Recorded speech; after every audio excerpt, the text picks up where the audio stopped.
I took down, I loved it. Status. Buy things you can't afford to impress people you don't like. I love that. Is that so true? Yes. That is so true. Well, my story is a little different than Jason's. In fact, it's completely different, right? Because here's a gentleman who made millions of dollars in network marketing, and he's never had to work a day in his life. I, on the other hand, think network marketing is a joke and people are crazy, right? That's where I come from. I come from traditional business.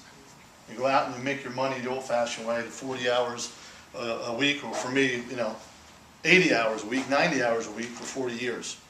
But I was fortunate. I don't believe in fate. I believe that God has a plan for all of us. That's how I live my life that way. So, how many people in the room are network marketers or been in network marketing? Is everybody a network marketer? We love it. We did, but we quit. You did, but you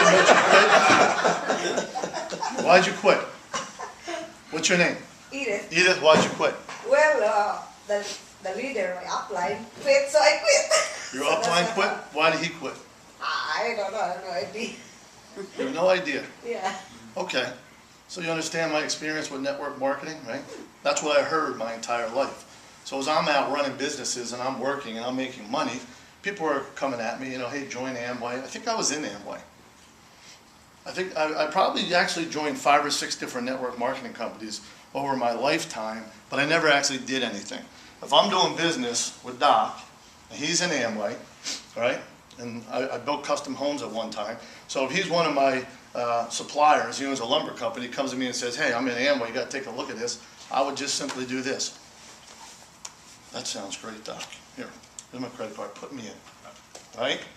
Then I'll see you next week. I still get my 10% discount on my lumber. I'm in Amway, Doc's happy, right? I get some big box of, what is it, Jason? Glister toothpaste, right? Yummy. Yummy stuff, right? And I give this stuff out. I think I've done Melaleuca. I did that for a while. But as soon as I stop buying lumber from Doc, right, or I'm in a business relationship with these people, I cancel my auto ship, cancel my credit card, right? So you can imagine all these years, I've been buying these products from different companies. I never actually built or worked for these companies. But then I run into Doc, 2 years later, still at the lumber company. Why is he still at the lumber company? Hey, Doc, how you doing with that, Amway? Right? How you doing with that Melaleuca? How you doing? And I hear the same story all the time, right? I stopped doing that. Oh, okay, great. So, I'm a policeman and working in law enforcement in Philadelphia in 1994. A gentleman approaches me, multi-million-dollar man, and I knew it as soon as I saw this guy because he looked like money. I don't know what cologne he had, but he smelled like money. Okay? And he says to me, hey kid, you want a job? And I said, man, what do you think? I got a job. I'm in law enforcement, I have a job. Well, what do you make? I don't remember, $550 a week, something like that? Okay. Would you like an opportunity to work for yourself or do something else? Okay?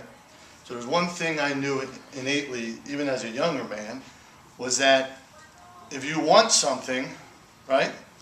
If you want to be rich, if you want to learn how to drive a race car, if you want to learn how to steer a ship, right? If you want to learn how to be an Olympic runner, you go get a coach who's a runner, right? You want to be a rich man, you go follow a rich man. You want to be a network marketer, you follow Ephraim McDaniels, right? Jason Burnett. Well, I was making $550 a week. I loved the uniform, right? Get a lot of dates as a policeman because the girls love it, right? But there's a problem, there's no money in it, right? So I thought, okay, this gentleman looks good, he smells like money, I'm going to follow him. I said, I'll work part-time for you. A couple of months later, I'm making more money part-time than I am as a police officer, right? So at this point in time, I said, this seems like a good deal for me. I'm enjoying this. I like this. So 6 months later, now I've been in this thing for about 9 months, not a network marketing company. It was telecom deregulation. I was in telecom. And I'm making $100,000 a year. I went to my sergeant and I said, hey, Sarge, listen, man, I just figured something out this month. Law enforcement is no longer for me. Okay? It's not for me. He said, what are you, crazy? You're doing that side business in telecom? Are you nuts? man, you stick around here, you can be a corporal, you know, in the next year, make sergeant 2 or 3 more years and work your way up. But the top of the scale was, I don't know, $90,000. Maybe I'll hit that in 15, 20 years, right? I just made $100,000 in my first year working part-time, right? I'm starting to learn about business and where, right? The job, the business. So I said, I'm going to take a chance, I'm going to leave. Thank God I did, because it was the best decision of my life, because the following year I made $1.2 million, $1.2 million, because I followed this gentleman, I followed this man who had money, who knew what he was doing, and I just shut my mouth and I listened. I actually followed this guy blindly, right? I was like the Israelites with Moses in the wilderness, right? I just followed whatever I had to do. So, for 20 years, I did nothing but own and operate businesses, restaurants, catering facilities, trucking company. I'm the jack of all trades. I'm the epitome of that, but the master of none, right? Including network marketing, right? But all those years, I learned I had to deal with the Alcohol Beverage Commission. I had to deal with city government. I had to deal with planning boards, zoning boards, employees, right? I've got 6 trucks, and I got drivers that are calling in sick, and I'm driving by their house, and my truck is parked in front of their house. I had a guy that didn't want to come to work one time, took a bunch of leaves and put them in the gas tank of the truck. So, hey, the truck won't start. And I got there, he forgot to put the lid on it, on the gas tank, and there's leaves hanging out. So I'm dealing with all this nonsense. I'm having good years, bad years, I'm making some money, right? Everything's going, everything's fine. And then, 5 years ago, a gentleman calls me. He was a network marketer, his name was Rick Firth. And Rick Firth calls me and says, hey, I've got this network marketing company I want you to join. And he said the wrong thing, he said network marketing. Don't tell me that, right? I can't do network marketing, because my views, again, as Jason said, is the owners are crooks, they're criminals. They're lying, they're cheating, they're stealing, they're raping, they're pillaging. I can't be part of that, right? After several months of this guy coming at me, join, I said, well, what exactly is it, Rick?